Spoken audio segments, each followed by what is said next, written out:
America. You're watching Band Chat. Hey, fan chat, guys! I've got another kick-ass band for you guys. We've not actually had a chance to meet. I was very fortunate to come across them on Kevin Enlow's Lou Jack Productions page, and was just absolutely blown away. Ladies and gentlemen, this is UpWell. Yay! So why don't we get everything started, you guys? Tell me who you are, what you do in the band, and how long have you been in the band? This is Steve. I play guitar, and I've been in the band for about 25 years. I'm Michelle. I sing and play guitar, and we started the band together 25 years ago. I'm Brian. I play bass, and I think I joined in 2019, 2020. COVID, Yeah, right during COVID COVID. joiner, right, and then COVID stalled us. I'm Paul. I played drums. I also joined during COVID. Yeah, COVID was a good time to join a band. Nobody wanted Lots of wood shed time. That's definitely when we formed. So I got to see a bit of you guys play. I live in Vancouver, Washington, so I didn't actually get to physically be there, but thank you to Lou Jack. I got to see you guys play the Airport Tavern, and I was absolutely blown away by your sound. Your voice is unbelievable. Why don't you guys tell us a little bit about the band and how you guys got formed, and we'll kind of go from there. Go, Michelle. Go ahead. Well, way back in the day, yeah, like 2000, I asked Steve to come play on some of my solo stuff. We'd known each other for a few years playing in separate bands back in the day. And yeah, we just immediately were just clicking and music just started pouring out like crazy. And yeah, we over the years. Yeah, so it's been the two of us and two other people, that have kind of floated in and out. Jack, was part of our band off and on. He was recording us and was kind of like, well, who's going to play bass for you guys? Like, I'll play bass if it keeps you guys from not playing, playing shows and stuff. So he was kind of, in and out of the band to help us keep momentum going, But yeah, so, but these guys joined on. We knew these guys from way back as well. So, yeah, it was kind of a nice fit. They used to play in a band called Stepdaddy.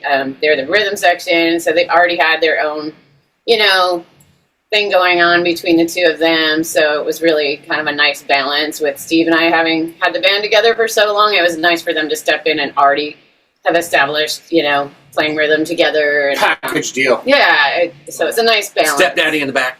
UpWell Upwell in the front. Stepdaddy in the back. I love that. So you guys are from Seattle, is that correct?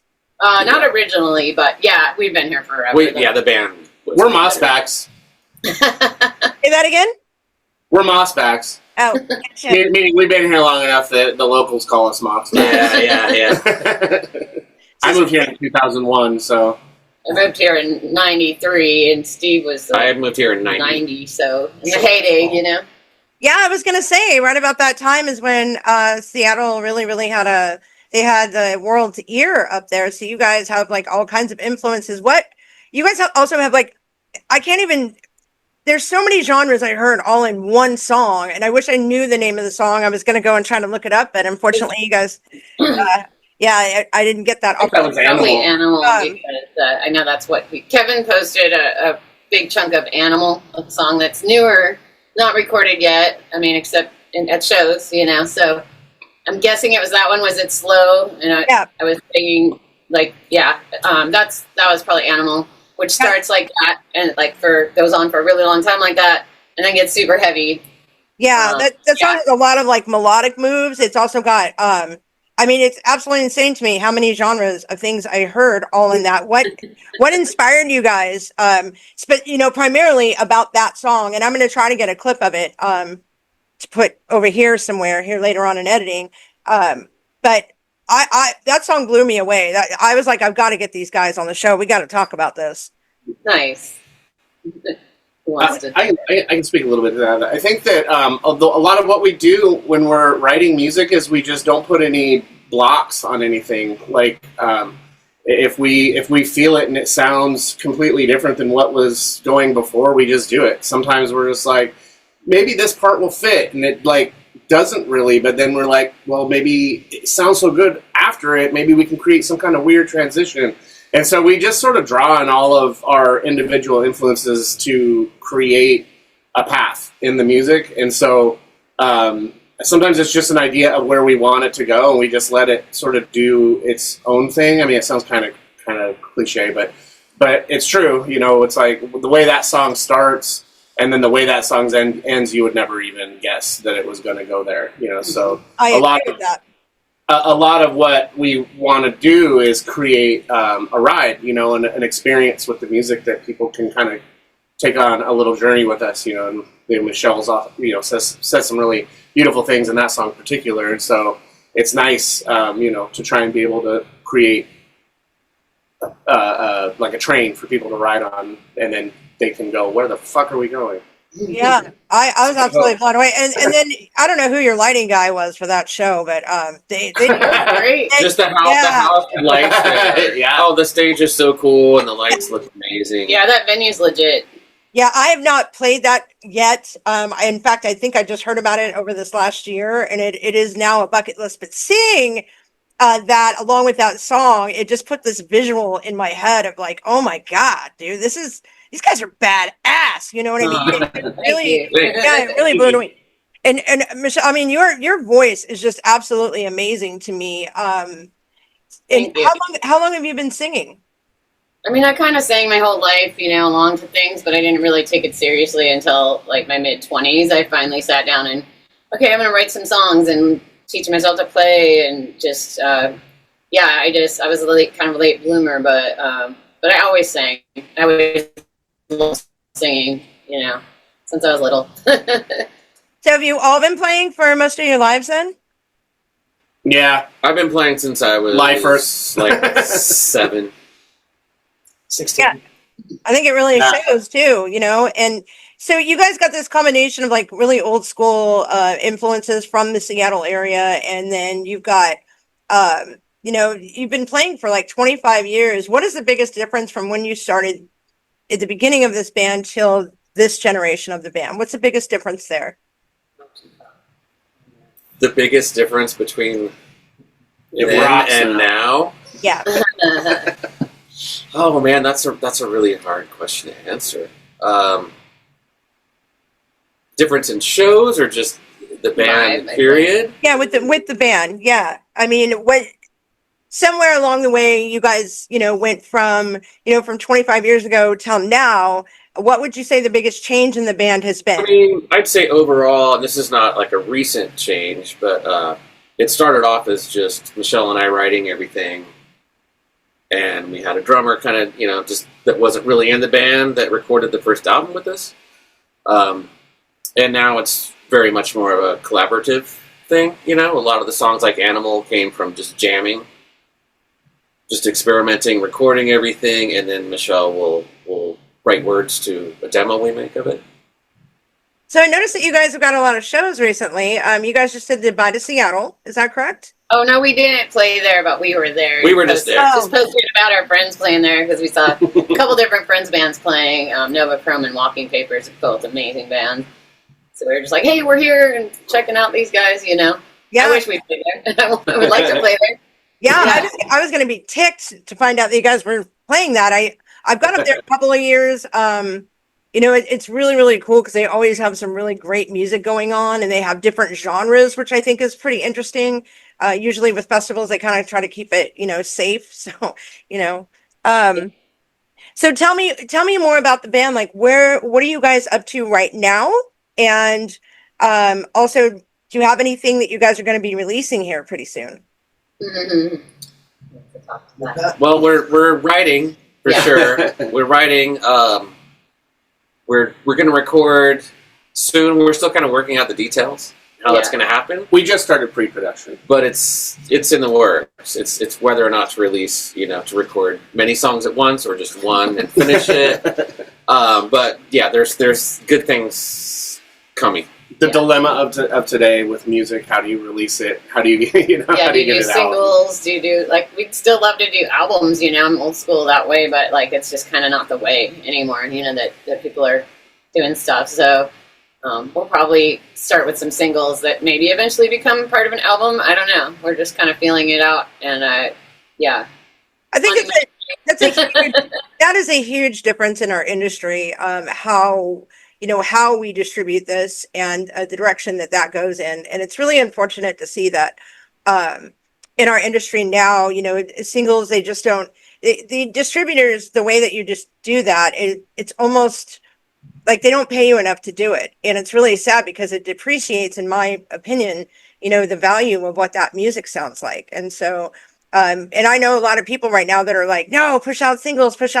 And I miss those days where you could actually just put out a full album, get it all done. And, yeah, I mean, there's a lot of work to be done, to just promote your band, let alone your own music. So I can completely understand that.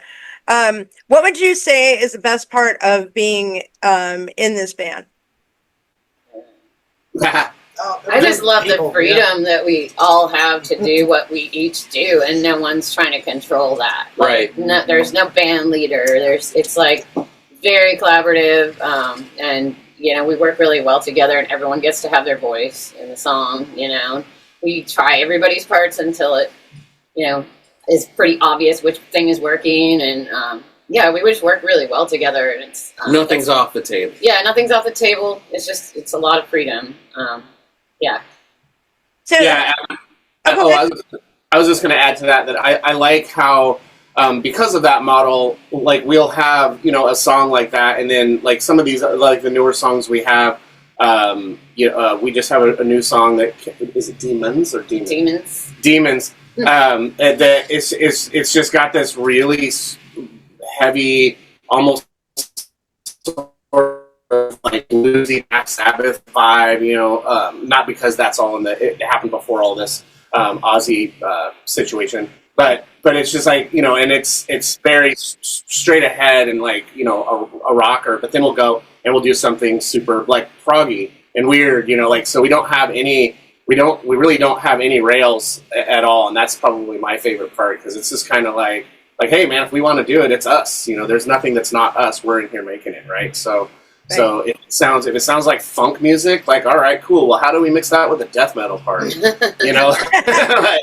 shit like that. You know what I mean? Yes, and like Michelle said, none of that's off the table. And it's nice to be in a group, that we can do that. I've been in other projects where somebody would be like, hey, that this isn't really for that band, and I understand that, but like also like I kind of want to just be able to do whatever the fuck I want. Yeah. It makes it harder for us to like promote ourselves as or fit into a style because we do so many different things. So it's like, yes, we have some doing parts. Can we play a metal fest? Because we have some metal, but we're not a metal band or a prog band or a doom band, but we have a little bit of all that. So it's like we can kind of fit everywhere. We're a rock band. We're a singer-songwriter band. It's just it makes it harder to market ourselves, I think, a little bit because we're not just like. Oh, this circle of people or whatever, this style of band, it's all over the place, like you said. But we also love that. So, what'd you say, Brian? Huh? What'd you say? Oh, so that is a double-edged sword, for sure. Yeah, I mean, I guess you could say the same thing about my band. We go from blues to thrash metal, and you're like, what the hell? That's all on the same like EP. How does that work? Somehow we make it work, I think, because there is an aspect of blues in everything we do, and there's also that thrashy part in the bluesy stuff too, and for us, we don't want to fit into a box. We really like being able to do what the hell we want to do too, and we do, and it works. And I think that's when you stick to one thing, that's what everybody expects from you. And I love having that element of surprise where you never know what we're going to pull out of our back pocket. Yeah. Sure. That's the future of music, eclectic core. Eclectic core. Eclectic core, I like that. I think we're going to coin that as a term now. Yeah, then we all have a place, right? Right. We're eclectic core. Well, see, we live in a post-genre world now, though. So right, it's like, that's true. We have to call it post-genre eclectic core. that's kind of funny. I was just talking about that. I was like, growing up, we really didn't put everybody in this little bucket. There wasn't this genre bucket, right? Like, I don't know about you guys, but I was listening to Aerosmith, Poison, and Michael Jackson, Wham. You know what I'm saying? Run DMC. We really didn't have to micromanage our playlists back then. Yeah. You know what I mean? For sure. It's whatever we could kind of record on the radio on your tape recorder. But Yeah. Getting outside of that box, I think you're absolutely right. I do think that is, kind of where people are going. And I think that we need the variety, because if not, we just get stuck. You know what I mean? And there's nothing fun about that. You know what I mean? So, Yeah. so, okay. So where's like the coolest place you guys have ever played? Man. I think my favorite place was the Showbox. Yeah, That I'd was probably fun. have to agree. The Market, Showbox, the OG, You kind of, even though we didn't necessarily have a huge crowd, but it still felt like we arrived. Yeah. Yeah. You're like, okay, cool, and you can, and also like being able to actually hold the room with your music is feels good. The sound system's amazing, so that's probably my favorite place. Yeah, it's I'd have to beautiful. agree. There's so much history. Yeah. Although we did play the Whiskey way back when on a little tour we did, and we paid to play. I think it was like $250. They give you some tickets. We're like, we only know like 5 people in LA. But we were like, we get to play the fucking Whiskey, Like, Yeah. I'm a huge Doors fan, and a lot of bands that play there, obviously. But just standing on that stage and like looking over at the bar, and there's a picture of Jim Morrison there, and I'm just like, holy fucking shit! Like, Yeah. it was worth $250 to me. You know what I mean? So that was a pretty cool experience for sure. And you were sick. I was sick too, yeah, but it was still amazing. Yeah. Yeah, I'll tell you, I think the first time I stepped on the Whiskey, I had to turn around and, wipe a tear or two, because I was literally like, I can't believe I'm actually here. I can't believe I'm actually here. We played it a couple of times now. We played the Rainbow Room, which I didn't even know you could do. Like, I had no idea that we could. I didn't either. They're owned by the same, it's the same booking agents. The Rainbow. And that is a total trip too, because the Lemmy Lounge is this tiny ass little thing, at the top of the Whiskey, that, you've got like so much room, and then you've got some stairs, and then there's a bar right there, right? I'm sure you guys have been there. Yeah. And it's amazing how many people you can pack up in that little bitty room. And boy, howdy, they come in droves. It was fun as hell. Oh my God. Yeah. But I mean, we didn't know it at the time, but it's a long story, but unfortunately something didn't happen at the Whiskey that was supposed to. So they were like, oh, well, they can play the Rainbow. But what they didn't tell us, and we didn't know this until we actually got there, we were actually playing for Ronnie James Dio's 80th birthday party. Oh, wow. The amount of celebrities that were there was unbelievable. I actually, some guy cut me up as I'm walking. I wound up in Steven Adler's chest. Like, oh, shit. I think that, yeah. Wow. So what is the funnest moment that you guys have ever had on stage, or something that's really funny that has happened to you guys since you've been in a band? Wow. That's a tough one. Something really funny. I'm trying to think of what. Well, I'll tell you mine. Fun or funny? Fun or funny, I think. Fun or funny. Yeah, I'll tell you mine. I was on stage, and I had to take a really deep breath because we were in a really dusty area, and I have asthma, and I was taking a really deep breath to try to make sure that I could, belt out the next note, and the front of my corset went just like popping fresh dough. Like, Oh no! It was actually. Malfunction. I was like, that's totally metal. That's so metal. It was a good thing I was wearing something underneath it, but yeah, I got a good chuckle. But. Nice. Yeah, I don't think I've had anything quite like that happen. But, I kind of feel like, I mean, not every time, but mostly just being on stage and playing is fun. So like, and as a drummer, I'm kind of stuck behind there, and so Yeah, I can't really think. I think playing the old Comet was always kind of hilarious because every single time we'd blow the fuses. Every time. Every multiple times per set. Per set, yeah. So that was always kind of hilarious. Playing Hempfest was always kind of hilarious, just the whole experience of that. That was fun, yeah. The load in, like you're riding on the golf cart with this, like forgot through about a that. sea of stoners, and it's just so fun, you know. So the one time the vibe is with our fun. old band Stepdaddy, we went and played Hempfest, and we went and decided it would be fun to get DEA shirts and hats. And That's very good. so we came out on stage with these DEA shirts and hats and just stood on stage like this and just kind of waited for a minute uncomfortably and long until people kind of like looked confused and started kind of boo. and then we hopped on our instruments and started our set, and that band was super insane.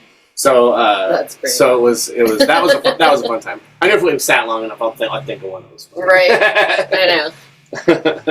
Yeah, dude, I'm definitely inviting you guys to my next party. That's for sure. So, along with the industry, we all know that it's really not, being in a band is not the easiest thing in the world, especially if you're serious about it. For you, what is the hardest part about being in the band or in a band? And then if you could change anything about our current music industry or community, what would that be? Oh, I mean, like Magic Wand style. I'd get rid of Spotify. For sure. But I think just accessibility, like the gatekeeping, people that are, it's just so hard to get anywhere. Like I know so many amazing artists and bands around just in Seattle. And they just like, they just die because they put so much time and effort into it, and then they just play empty clubs. And there's just I don't know if it's the 70s, 80s, music industry just like was so gatekeeping, and they just saturated all the money out for people and just made it so difficult. The music industry, we're creating art, and like everybody loves music. Like this should be something that is accessible for artists to be able to do. So I think that if, that's why I say I'd get rid of Spotify, because I think what I would change is like, making it accessible for musicians to be able to actually make a living playing music if they're playing. Like in Germany, they actually have like stipends that musicians can get and apply for to help them just to continue to make art. I think that's something that I would probably change. Yeah, having to do all the legwork and the booking and the all the management aspects of being in a band when you just really just want to play music and be an artist is definitely a challenge to balance all that and stay motivated to do all the things you're supposed to do, and it's a tough balance. Yeah, like with the internet and the ability for people to do it yourself now, like that's great. But also now you're just a tiny little speck in a sea of So now it's like, oh, you got to get on TikTok and do all the content and all this. Just figuring out how to just even get heard anywhere. Is now it's the game. It's like I think it's good. It's better in some ways because now we have a lot more control. But now it's also like. Like I said, you're buried under millions and millions and millions of, how do you even get people to start streaming your music? We released an album last year, and it was like, yeah, hoo, fanfare for like 10 seconds. It was like, blip, and then now it's gone. Like 2 years worth of just work just gone in like, a couple weeks. Yeah, you build up to this thing. Although we do sell a lot of those CDs when we do shows. Yeah, so I'm still surprised because when we made the album, I remember you being like, do we really need to make CDs? I'm like, trust me, they still sell at shows. I know that like it seems silly and old school, but like people still want physical media. Something in your hand. And if you can't afford to make, vinyl because it's expensive, Oh, God. like CDs or, and people, I still buy CDs and I digitize them, but I still haven't want the art and just to support the band and to walk out of there with something, Aren't they already digital? Well, yeah, they're digital, I guess. But, I take it and put it in my old school iPod and still listen to music that way, Well, I completely feel you guys on that. With Spotify, they take over more of the control of your music than I think people understand. I think one of our songs just was about to hit like something really close to 1 million streams, which we were like, what? And out of nowhere, they yanked that song out, saying that it got added to somebody's playlist. That was like a bot or it was something, and they pulled that, and we lost all of our streams. We lost. Oh my everything. god! And That's so we were talking to our management about that, and then he was like, "This is why we don't use Spotify is very, very specific about like all their rules and stuff, but they're not forthcoming about these things. And I didn't add them to a playlist. I don't know what added it or how it got added, but the fact that they could just yank that when you've worked so hard. I mean, Yeah. I don't know. I didn't know anybody at that point that had that many streams, and if there's a bot out there that's able to get me those streams, then why the hell did you take it away? Like, Yeah. I'm cool with that. Like, I'll keep it. Right. Yeah, there's actually a lot of bigger artists that are starting to abandon Spotify now. What's that? The King Gizzard and the Wizard. Oh, did they? Yeah, I sent that in the band thread the other day. Oh, wow. Yeah, they're leaving Spotify. A bunch of bigger names are starting to abandon Spotify. So, I hope we do to Spotify what we did to Tesla. I mean, it's hard because you have to stay in these. If you're bigger, like people will find you somewhere else. But if you're like not a huge band, it's harder to like not be on Spotify. And not be on all if the you're trying to places get anywhere, you have to be on there. You kind of have to. It's just like it's and that's part of the problem. Necessary evil, That's I think part of the problem. Yeah. I mean, you can put your stuff on. I always tell people to go to our band page or go to Bandcamp or it's just everybody's already on Spotify. Yeah. So it's like but I also I will always voice like fuck Spotify. Yeah, I'm with that. Well, And speaking of your websites and things, why don't you guys tell everyone what your website is and where we can find you on social medias? Website is upwellmusic.com. So I'm going to link that down in the description below. Don't forget to go over there and go check that out. Also, are you guys on YouTube? Yep. Yes. We're in all the places. All the places. Well, There's not a lot of content on YouTube yet. That's one of the there's things. One of the things where we've been like, oh, let's get some videos out. So we got a big campaign going. help us out, get some likes. We're just not active enough on there. So Yes, I'm going to link There's that links down to below. everything. I'll put that in the Yeah. description down below too. Please go over and like and subscribe their channel, because every little like does help. YouTube is like for me one of the hardest games I've ever played in my life. I can't believe how much content I have to put out there, how often I have to put it out. It's I think I'm doing it more for the challenge on a personal level than I am actually trying to get monetized, because it is so much work. But at the end of the day, I understand it's well worth it. So, we'll see. Yeah. But guys, Yeah, and a lot of places are looking for what your YouTube is doing. They, even booking, they'll be like, what's your YouTube followers? Yeah. right? Totally. Yeah, they're like YouTube, Facebook, sometimes TikTok, your all that stuff. And you're like, okay, well, you can promote yourself all you want, but you can't force somebody to click that like button. So Right. I mean, it's really promoting yourself in a band these days is one of the toughest things I'm facing. Because not only that, but I have to keep up with technology all over the place, and I'm old. I can't always keep up. Well, guys, it looks like we have about 10 minutes left.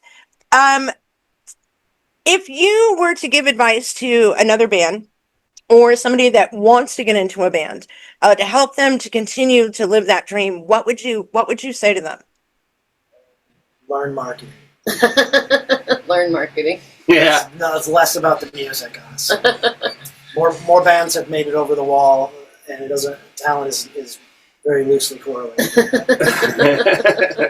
It's true. Learn the business. And Yeah.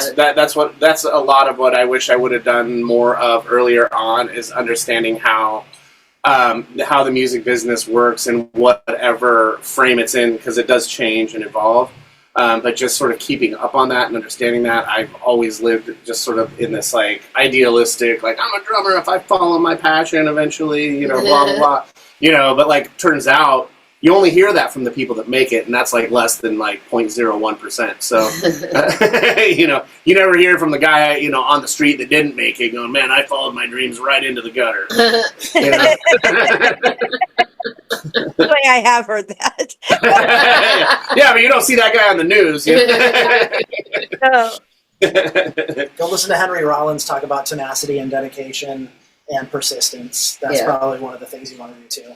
Yeah, because that matters a ton. Just listen to Henry Rollins. Yeah, his music, or just him talking. That's good advice. And practice. Yeah, practice. Stay true to yourself. You know, that's, you know, throughout whatever other stuff, you know. But what if selling out is being true to yourself? Well, I guess.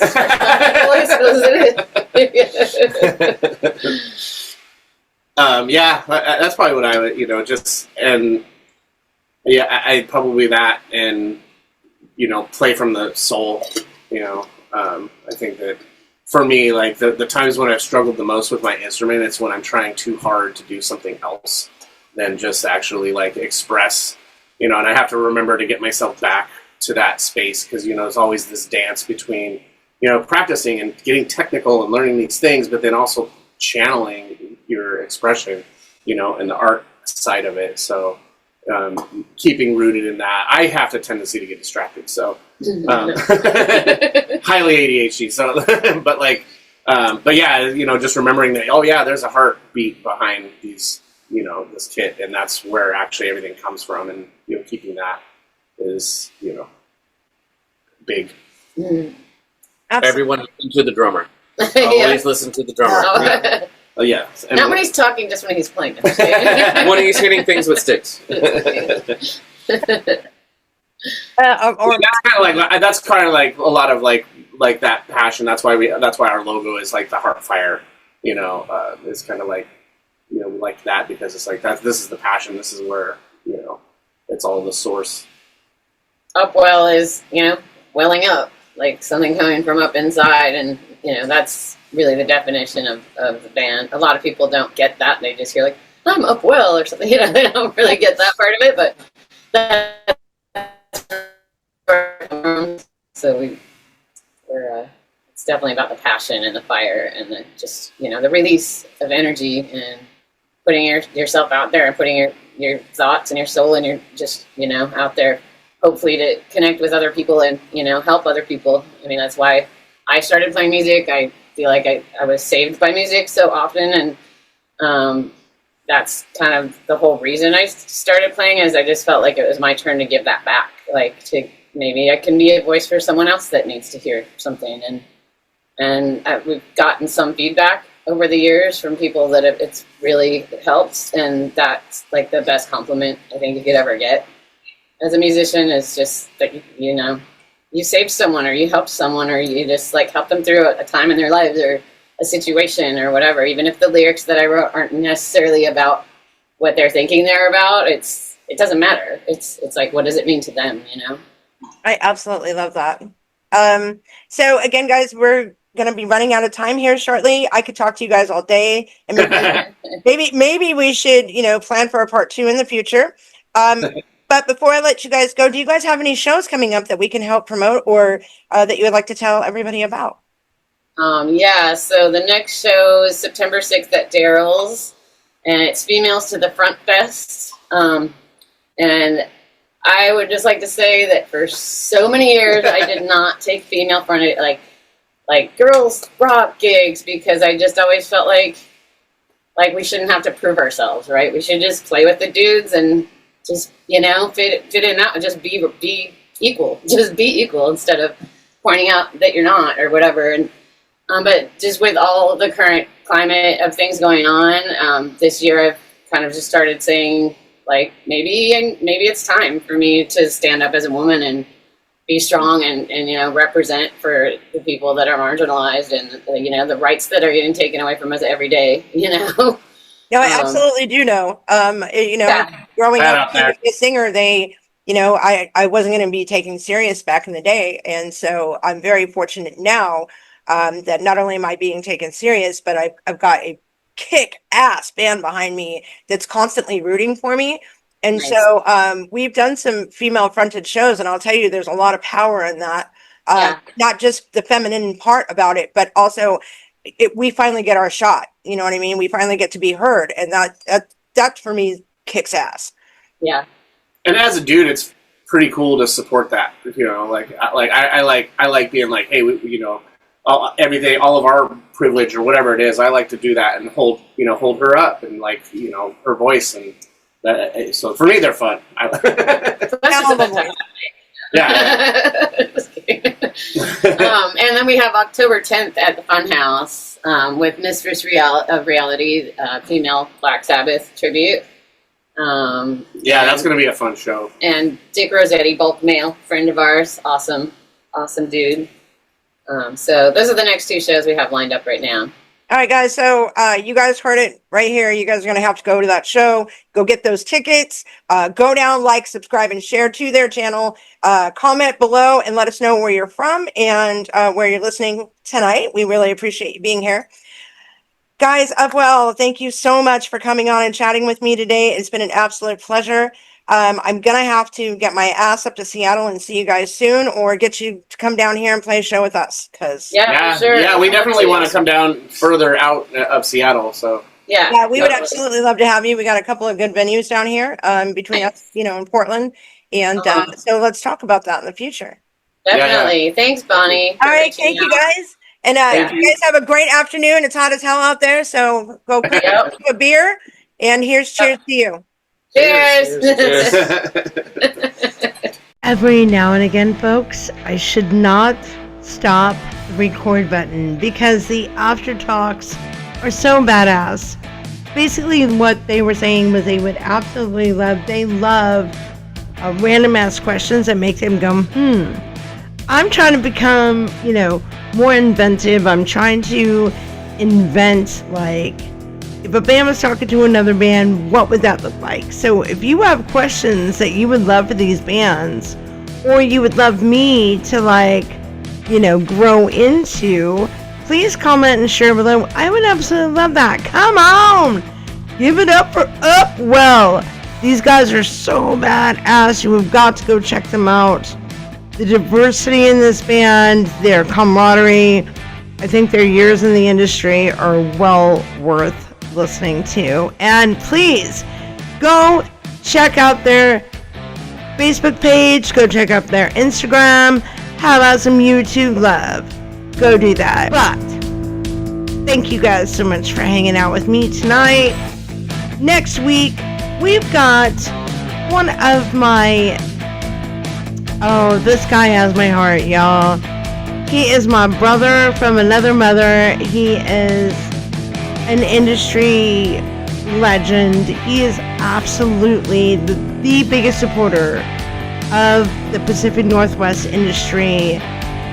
This next week, we bring on Kevin Enlow. And Kevin is not only a musician himself, works a total day job like the rest of us, but the man started the Washington State Independent Music Awards and runs LuJack Promotions. And for those of you not in the, you know, the Pacific Northwest, like Seattle, Portland area, you may not understand the impact of that. This man has changed lives. He's given opportunity, and we're about to find out why he is so willing to give his life and time for other people's careers.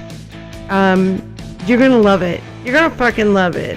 So, episode 20. You guys have no idea what's about to come up. We have got some of the most badass interviews from across the pond, across the world, local. We're going everywhere.